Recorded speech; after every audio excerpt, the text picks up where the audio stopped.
Okay, today we are starting chapter 3, matter, properties, and change. So let's define matter first. So matter is anything that has mass and occupies space.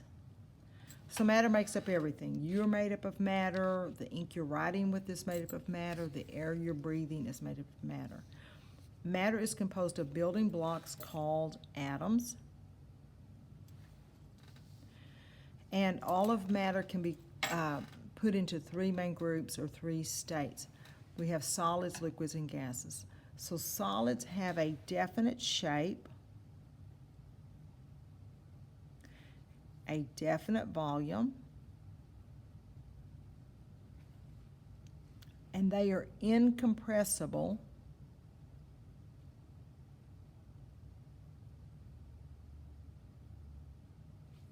because the particles are tightly packed. Incompressible means you can't compress them, you can't squeeze the particles any closer together.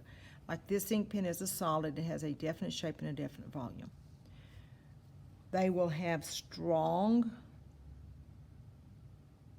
attractive forces that hold their particles or atoms in tightly in place, but they can vibrate around fixed points. So the atoms that make up this ink pen are vibrating. Our next state is liquids. Liquids have an indefinite shape, so they take the shape of their container, but a definite volume.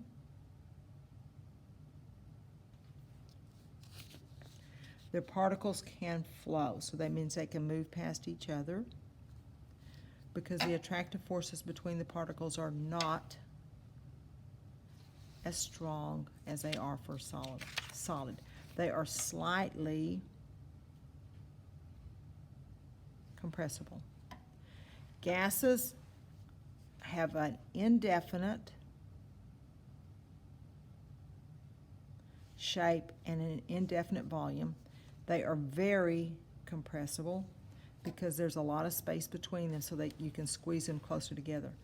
The particles will move rapidly and they will flow. So particles will flow and move rapidly. And they have no attractive forces, little or no, so we'll just put no. So here is an overhead that kind of shows you the solid, the liquid and gas. Solid, the particles are tightly packed. Liquid, there's more space between them, and in a gas, there's even more space. So since there's so much space, you can squeeze them together, and that's called being compressible. Okay, all of matter can be put into two main groups. We say that, excuse me a minute, we say that they can be classified as a mixture or substance. Mixtures always contain two or more different types of matter that can be present in varying concentrations. Each type of matter will retain its own properties. You can separate them by simple physical or mechanical means. Okay, so that means like you could pick them out or use a magnet. There are two types of mixtures. We have heterogeneous and homogeneous. Let's talk about heterogeneous first. Heterogeneous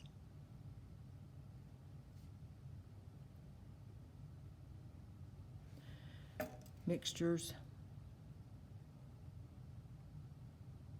their composition and properties are not uniform, and they will always contain more than one phase. So you may be thinking, what is a phase? So a phase is any region with a uniform set of properties.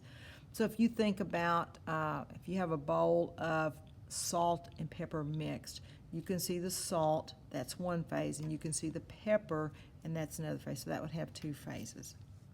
So here are some examples. Ice and water, so as long as the ice does not melt, you have the ice phase and you'd have the water phase, and actually you'd have the air phase above it. If you pour a bunch of sugar into water or into your tea and it settles on the bottom so that you can see it, you'd have a phase of sugar and then a phase of water. Then we have homogeneous, H-O-M-O-G-E-N-E-O-U-S, mixtures. and they will have identical properties throughout, even under a microscope. They will have only one phase, so it looks the same, but they will have varying composition or concentration. So remember, your mixtures will always have varying concentration. Heterogeneous has two or more phases, and homogeneous has only one phase. We also call homogeneous mixtures solutions. And so all solutions will have two parts. They have the part that is dissolved, and then they have the part that does the dissolving. So the solute is what is dissolved, and the solvent is what does the dissolving. So if you take and put some salt in water, the salt is dissolved, so it is the solute, and then the solvent is the water. You can have multiple solutes added to something, but you will only have one solvent. You might want to make a note that the solvent is always present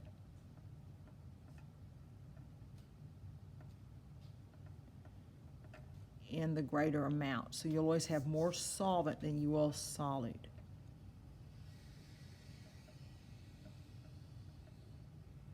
Okay, so some examples are like salt water. So as long as you don't add too much salt, you can get it to dissolve. Salt water, sugar stirred in water. Air is a solution or a homogeneous mixture.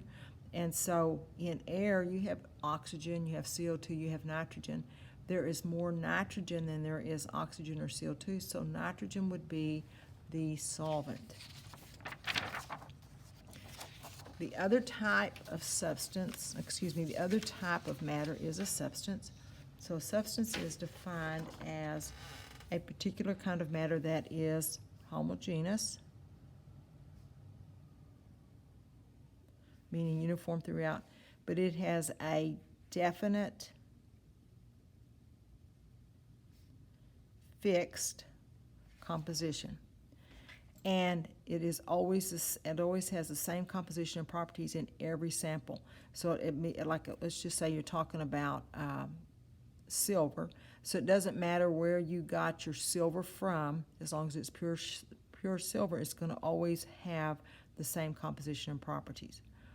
You cannot separate, so it cannot be separated into other substances without changing its identity and properties.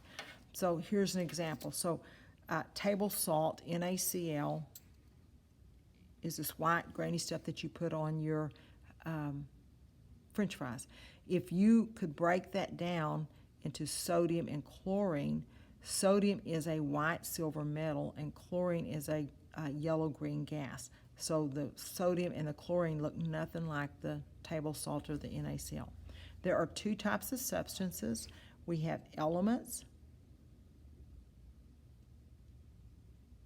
and elements are composed of only one type of atom. So all carbon atoms have the same number of protons, all nitrogen atoms have the same number of protons. Elements are considered to be the building block of all other matter. You cannot decompose an element into simpler parts by ordinary chemical means. Now, some elements will decompose, but that would be nuclear, that would not be chemical. And then if you take two or more elements and you combine them chemically, you might call that a compound. And the elements will be in a fixed ratio or definite ratio. Okay? So for example, if you have water, H2O, it will always have two hydrogens to one oxygen. Okay? Now, there are two laws that you can apply to compounds. One is called the law of definite proportions, and one is called the law of multiple proportions. The law of definite proportions tells us that the elements in a given compound are always combined in the same proportion by mass, regardless of the size of the sample. So for instance, if you have water, it doesn't matter if you have 10 milliliters of water or if you have 1,000 milliliters of water, you'll always have the same mass of hydrogen in that sample compared to oxygen, regardless of the size of the sample, or the same percentage. Now, you can take two or more elements, and sometimes you can combine them and make different compounds, and that's what the law of multiple proportions tells us. So for instance, water, H2O, see it's made of hydrogens and oxygens. If you add one more oxygen, you're using the same two elements, but you get different compounds. So that's what multiple proportions means. So we're going to stop there, and you're going to work on your study guide, your new study guide, chapter 3, and you're going to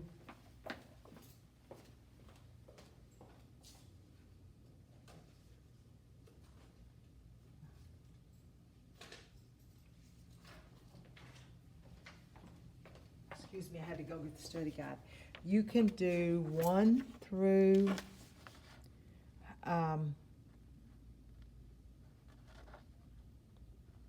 1 through 16. Thank you.